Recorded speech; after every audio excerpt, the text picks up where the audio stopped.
For every loved comedy podcast, you did good, kid. You got him. There is one that is hated by everyone. I'm encouraging you to quit right now. Starting with Kill Tony. Before it became a controversy magnet, Kill Tony started as a bold idea. What if comedians could perform 1 minute of stand-up live and then immediately get roasted by seasoned comics? Let's bring it in. Hell yeah. Let's talk about this.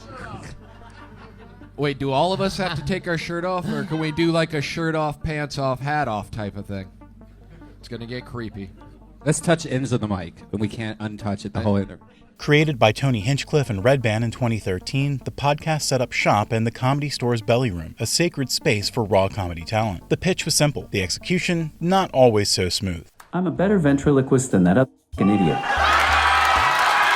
You tell us what the you want. What did you come here? This is going to take another hour. This interview is never going to end. This might be a 2-part exclusive. At first, Kill Tony felt like a twisted game show for comics. Part talent discovery, part humiliation ritual. It is the Kill Tony debut, I do believe, of Jacob Barr, everybody. Jacob Barr. Oh, my God. Holy shit. Thank you. What's up, everybody? I had sex today. Thank you. All right. Who wants to smell my nub? Comedians would pull names from a bucket, perform for 60 seconds, and then get dissected, often brutally by Hinchcliffe and a rotating panel of guests. This is absolutely an incredible moment. Absolutely. You turned this place, much like yourself, inside out.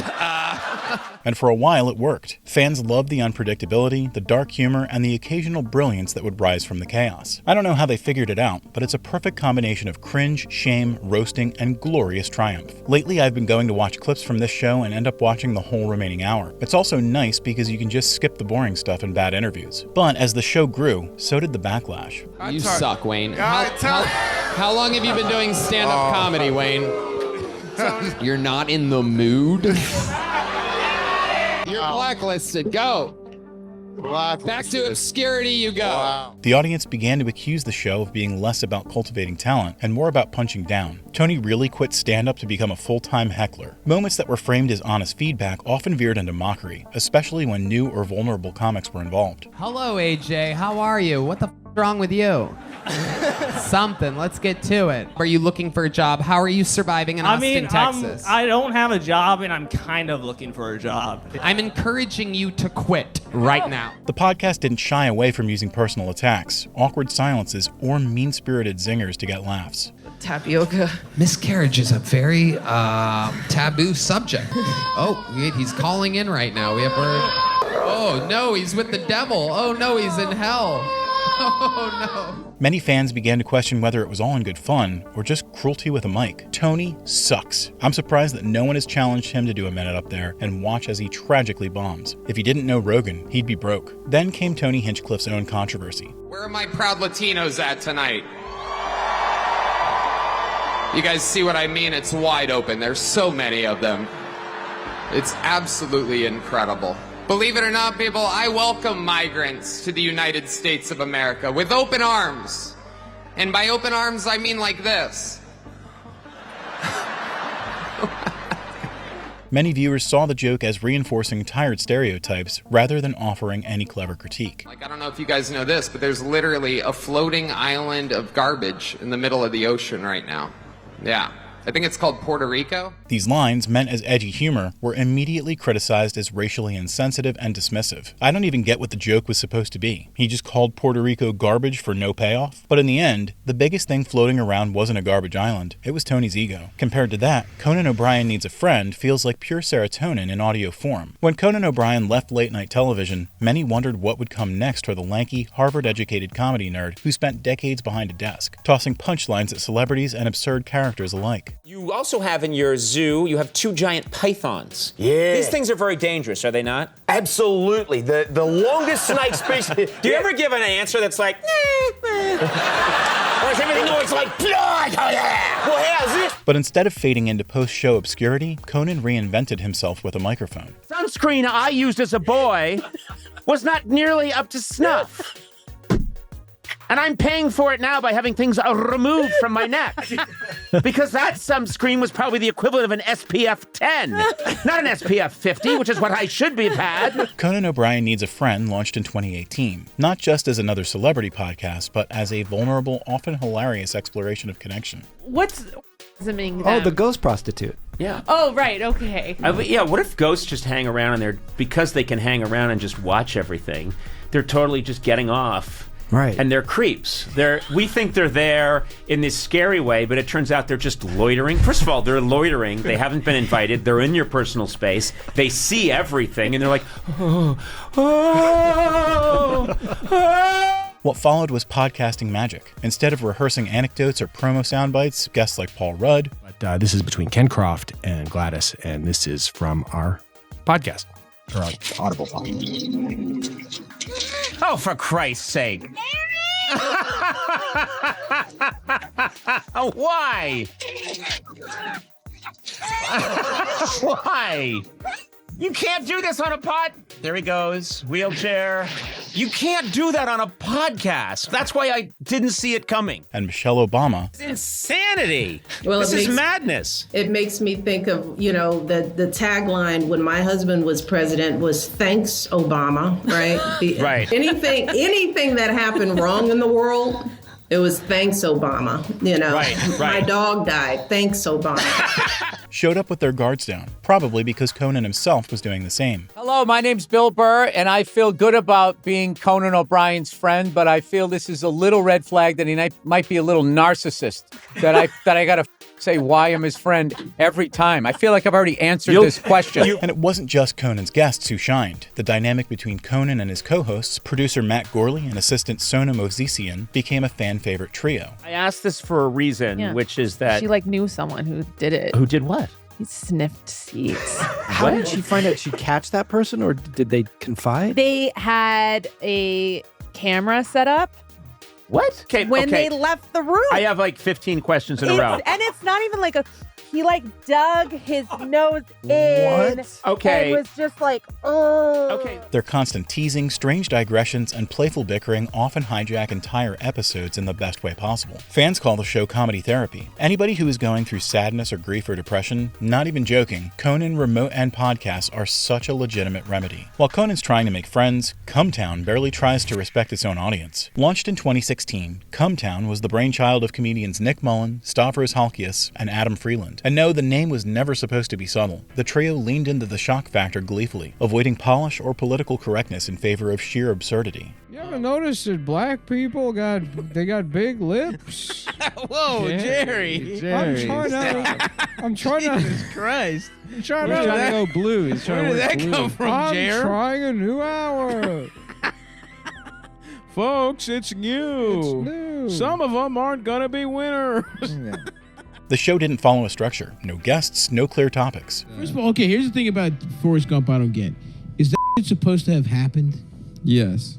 He was a real guy. I know he's not a real guy. He's a real guy. He showed Nixon his I know ass. he's not a real guy. Is your question, this movie I understand to be fictional supposed to be a real guy in the context of the fictional world? Yes, sort of. Just hours of riffing, offensive bits, and layered irony that blur the lines between parody and provocation. What really landed Cumtown on the hated list was its frequent toe-dipping into racism. My client. Could a racist man do this? Go ahead, speak a little Chinese for him, Derek. Go ahead, Derek. Blow these people's mentalities. Go ahead, do the menu we was practicing out there in the cell. Go ahead and say all the General Sal was saying. Go ahead, Derek, don't be shy. You kill a motherfucker on camera. You can at very least speak a little Chinese. Misogyny. Nick and I were talking about if you yourself booking a radical Muslim cleric to do your funeral for your whole family.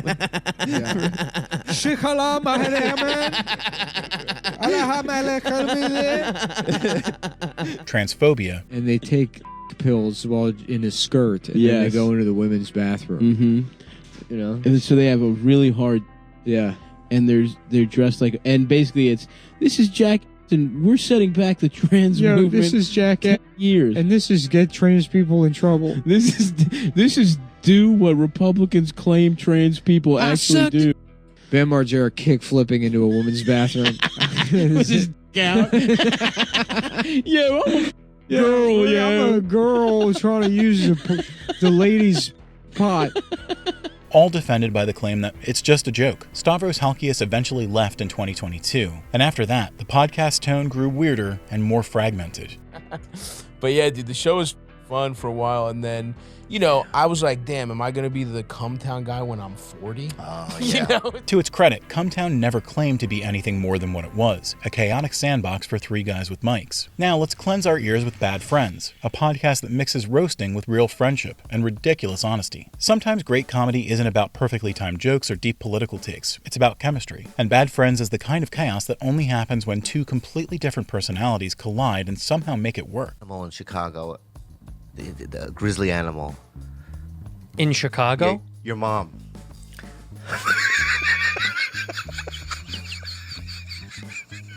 It's funny.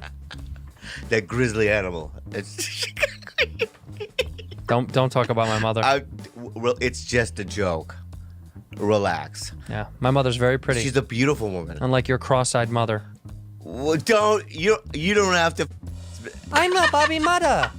I'm Bobby Mom. Launched in early 2020, Bad Friends brings together Andrew Santino, the quick-talking, sarcastic redhead, and Bobby Lee, the unpredictable wild card from Mad TV and stand-up legend status. Lila was so difficult to get. What do you mean? Oh, to like get as a girlfriend? Yeah, I mean, it was. I was like, I might have people to get this one. Yeah. First of all, she's none like, of us thought so. What? None of us thought so. The title Bad Friends fits, because they are, at least to each other. Hey, bro. Yeah, man. I was here too. I was waiting for this spot. You like literally just swooped in front of me and took over the pump. No, actually, my car was a little ahead of yours, and you know that I was in front of yours. So you weren't in front of me, and I think what you're doing is rude. All right, dude. How much is gas for you? My car to fill up my car? Yeah.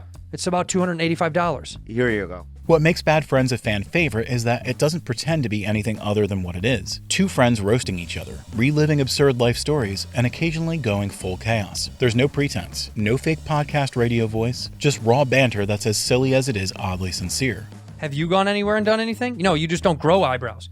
You look like a teenage girl who tried to thread them herself. That's what you look like. Well, you know, you look like you self-threaded. It's funny. It's funny. It's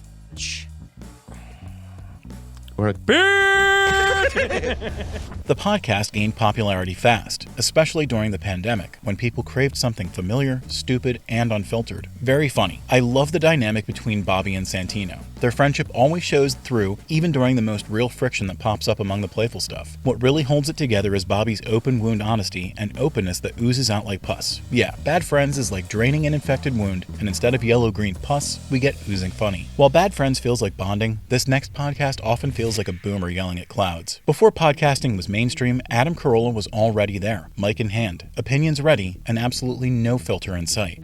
We thought it'd be fun if you had a few drinks and then came out here and did a stunt. But I would love that. All right, we're going to do that. Back in 2009, the Adam Carolla Show launched as one of the earliest comedy podcasts to hit it big. Oh, man. I'm riding a rush, man. Hey, Joel. Hey, Adam. In your face, too. I don't work here. Screw you, dude. Hey, man, talk to the plaque. What? Okay? Okay. Talk to the plaque. Woo! Yeah! Who wins Hell the yeah! Modesty Award? Give me a break. Yeah, I'm so good. God damn you. Congratulations. But, you know, Joel McHale is here. No. And I'd like to hear some of his clips. What's he won? What? I'm a guest on your show. All right. Let's just get through your clips so we can talk more about my plaque. Carolla, fresh off his radio days and the Man Show fame, brought his signature guy at the bar who won't stop talking energy to the podcasting world. And for a while it worked. He even set a Guinness World Record for most downloaded podcast in 2011. But somewhere between being a podcast pioneer and a professional ranter, the comedy part started to fade. What was once a platform for humor and rants turned into mostly just rants about women. Every woman I've ever known has cried at work on at least 5 occasions. Shut up, Drew. And I've never known a guy who's cried at work. I was just thinking, There they're emotional. If men and women, they're better parents. They're not great. They're not as good in the workplace. It's the wrong gene. About cancel culture, which he has been unapologetically vocal about. Yeah, I'm for free speech. I just have to hear it first and then vet it, and then we can have free speech. You can apologize all you want. We want your head. He turned wokeness into both a joke and a book. You can be too woke, but is there some level of wokeness that's actually important? Well, I think just a basic golden rule. Like, if you don't want it done to you, don't do it to others. And he managed to be pretty racist, too. First of all, the Filipino community is upset with him over comments he made during his podcast. And he was talking about Manny Pacquiao, all right? So I'm going to read you his exact comments. So he says, here's how you know when your country doesn't have a lot going for it, when everything is about Manny Pacquiao. Get a life as a country.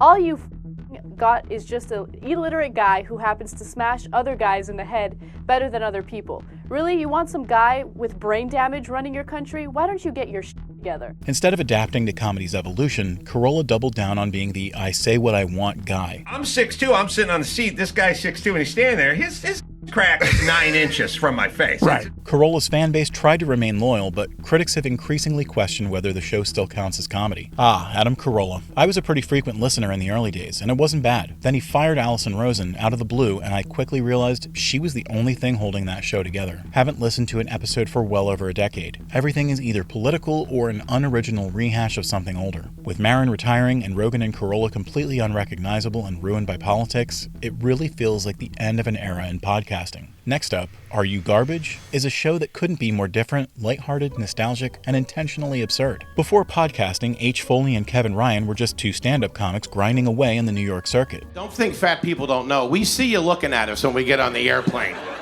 Yeah, we see your heads popping to the aisle like, where the is he going? Riffing on Philly accents, bar fights, and stories that made you cringe and laugh at the same time. Last week, she came home and was like, hey, listen, I'm taking the dog to the park. This guy wants to take pictures of me and the dog in the park. And she's like, why not? I'm like, babe, because he's trying to f*** you. She's like, nuh-uh, how do you know? I go, I don't know. I've walked that dog every day. No one's ever stopped to take my pictures. But it wasn't until they launched Are You Garbage that they struck gold by asking one simple question. How trashy are you, really? I doubt you looked good in a lab coat. No, we didn't have lab coats. That's not Dexter's Laboratory. Lab coats. I think we had lab coats. Why would you go Oxford? That's crazy. Lab coats? Yeah, I think we had lab coats. We didn't have lab coats. No? We definitely had pennies. We had... Oh, man. Pennies. Maybe that's what I'm thinking of. That was like a G-string on me, that thing. Each episode invites comedians, actors, or everyday folks to reveal their most hilariously lowbrow habits. I do keep one thing in my dad's urn. I figured no one's gonna look in there. You're putting stuff in the ashes? It's my dad's ring. I keep it in there. All right, so that's a little... that's not yours, though. It is mine. Yeah, but that's also... I got it fair and square in the inheritance. It's part nostalgia, part roast, all self-aware comedy. I care about my boys. I care about my family. Like I it's just a smaller. Sure. I care about you guys. I love seeing you guys succeed, and I like seeing other, my boys being. But like caring about who the governor of some state is, I don't give a about whatever. Sure. The beauty of Are You Garbage isn't just the humor, it's the comfort. No matter how successful the guest, the show reminds you we all have some trashy roots. My girlfriend goes to 24-hour fitness just to use the jacuzzi. She's cheating. Yeah, you idiot. You idiot. Holy What's wrong with you, dude? What the It's Man 101. That blend of humility and humor is what gives this podcast its staying power. As a bigger guy, okay, I'm going to tell you how the big boys operate. Sometimes, when you have too much stuff in your front pocket, you look a little fatter. Yes. Okay, and sometimes your jeans are typically tighter. Tighter. And we're bigger guys. Larger gentlemen. Wacky. Statures increase during nutritional consumption. Caloric intake. Church it up however you want. You're fat. Go ahead. Listeners love that it's not about tearing people down, but it's about leaning into what makes us ridiculous. The boys don't stop climbing. While on the other hand, this past weekend with Theo Von might have started wholesome, but it slowly devolved into emotional trauma disguised as storytelling. Before podcasting, Theo Von was best known as the quirky, mullet-wearing comic from Louisiana, who always sounded like he was halfway between a therapy session and a country song. And the kids at school would be like, well, my dad can beat up your dad. Well, yeah. Your dad's got more organs than my dad. But my dad used to your grandmother. But when this past weekend launched in 2016, it was supposed to be a laid-back stream of consciousness show where Theo connected with fans and shared stories from his past. I love Bobby Lee. If you haven't seen this beautiful little Korean walk, I mean, God. I mean, the dude has like a sixth finger. Fans loved the raw honesty, the weird analogies. Crazy how humble the whole thing started. Keep being awesome, Theo. He let his southern charm do the talking, and for a while it worked. And I watched Eddington the other day. Oh, yeah? Yeah. Really cool. Cool. I never graduated. You didn't graduate high school? No. To be honest, I'm not sure I even made it to high school. Right. Okay. But then the show started drifting. The charm turned into chaos. The deeper conversations got buried under aimless rants. Yeah, like we had a bus driver, dude. He picked us up one day and he didn't take us to school, bro. This dude, Milford, he just drove us around. And about 30 minutes into it, we're like, we ain't even going to school, bro. We were just on. Taking y'all to do something weird. That's what he was about to take. No, he was just driving. I think he was trying to stay away from his wife. And fans didn't just take issue with what he said, they also started side-eyeing who he brought on. I was into him till he gave a platform to convicted felon and sexual predator Trump and treated him like an everyman, helping him get elected. Now, let's switch gears to Comedy Bang Bang, a podcast that throws structure out the window and somehow thrives. Before podcasting became a mainstream playground for comedians, Comedy Bang Bang was already building a theme park of absurdity. Every 12 months, it's the number system we usually count upwards, and next year will be 2010. That's 2010 years since our Lord Jesus Christ was born. Well, That's now right. hold on, that's a long time. If it's 2,000 years since is he gonna be alive when he comes back, or? That is a bone of contention amongst a lot of different religions. Originally launched in 2009 by comedian Scott Aukerman as Comedy Death Ray Radio, the show quickly morphed into something uniquely its own. Part traditional interview, part improv fever dream, part character-driven chaos. Sorry about that. Hello? Hello? I'm hungry. I'm so hungry. Oh. Hello? With its blend of offbeat humor and long-running inside jokes, it set a gold standard for surreal comedy podcasts and even spun off into a cult favorite IFC television series.